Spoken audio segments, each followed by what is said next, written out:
So ayun na nga mga katoka. So bali ngayon lang tayo nakabalik dito sa Grand Mods.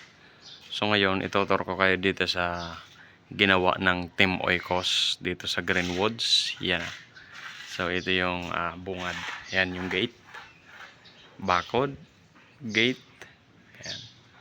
Ayun si Pading Noriel. So bali yan yung napakalawak na parkingan tsaka rito.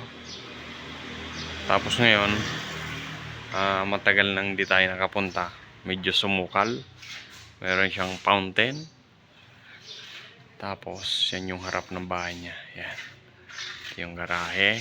Papasokin natin sa loob. So ito muna yung paikot.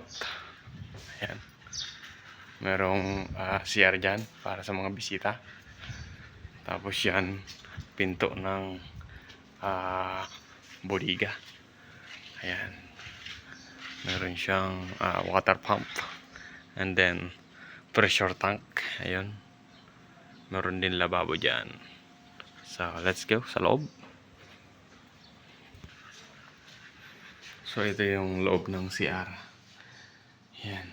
Meron salamin. So ito yung estaka ng estaka ng mga tools ni Sir.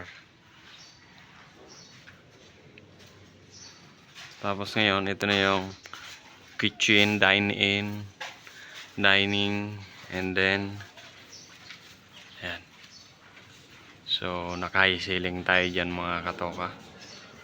Tapos ito yung itsura ng kitchen. Ayan.